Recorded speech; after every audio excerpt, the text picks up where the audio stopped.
day 75, 16 to 18. So I'm really starting to think this challenge is, again, more than I did expect. I know when I gained discipline, especially with fitness, it would get easier, but there's definitely more testing with my emotional stability and how I'm going to respond to triggers or stimulus rather than react. There have been a few days now where I've just been so desperate, just wanted to give up.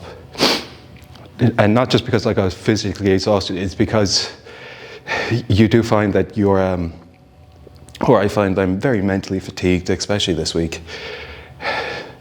It's like picking a scab. It's healing, but you start picking at it and it bleeds again because you're physically self-sabotaging you. And that's something I've been doing for years, mentally and emotionally, whether it was in my career, personal life, or fitness.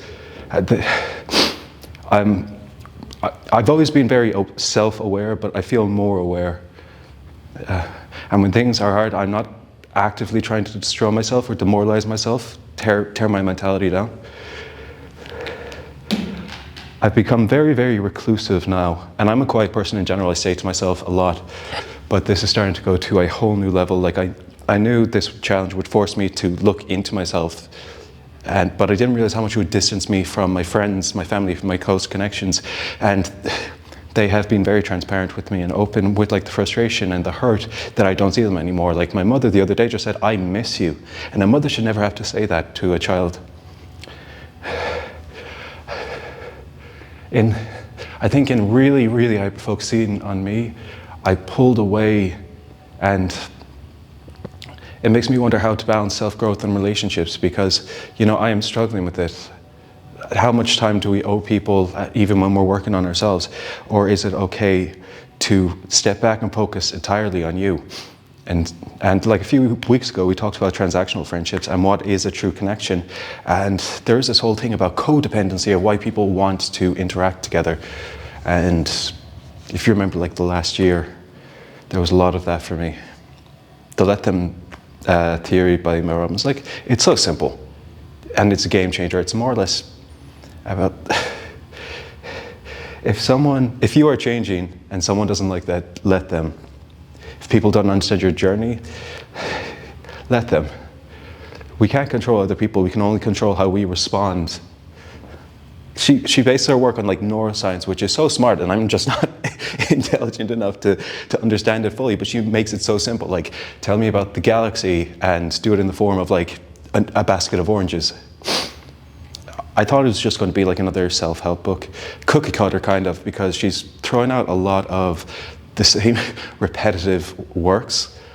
But then I look back at my podcast and I say the exact same thing every single week.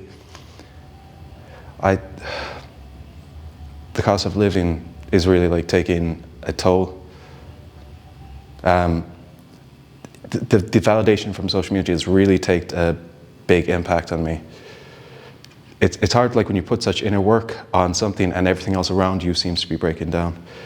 I mean, I'm trying to change how I show up to issues in my life. It's fascinating, when it comes to social media, over the last number of weeks, the algorithms have changed across platforms, and not seeing people's content and my own just not reach the people it used to reach is slightly disheartening, but it just means, you're really closing down on the community that the algorithm thinks that you're meant to be with. I don't even know if that makes sense.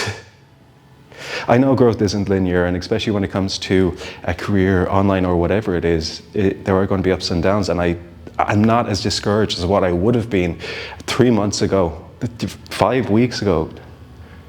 That's basically nearly two books. There's a lot of resilience that you gain with failure, and I'm just wondering at what point did that switch actually click in me that How to be happy, the camera cut out. How to be happy, Mo Gadot. How to find happiness, even when you do have struggles. I'm waffling. Sorry. The one thing that is going well is fitness. The strength is coming back not as quickly as what I'd like, but I'm so much more conscientious, and not just about lifting heavier, but understanding my body. And obviously that's been a huge, huge thing for me in the past, because I just pushed through with ego, and now I'm really training for awareness, and it makes all the difference. So that's all right for 16, 17, and 18. It's challenging. It's all the same thing over and over and over again.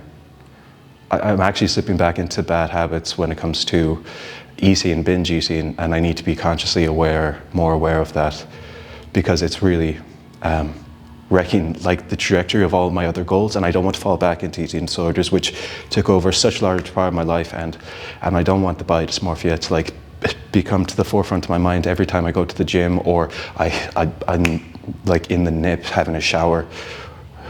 That's something that I really need to be consciously aware of, and just acknowledging it now, I am. But you know, if you're also going through changes, self-growth, or just feeling stuck, just know you're not alone in any way of that path. That's it for today's update. I hope you have a good day and the day you deserve. This is Stuart. Bye. Ow.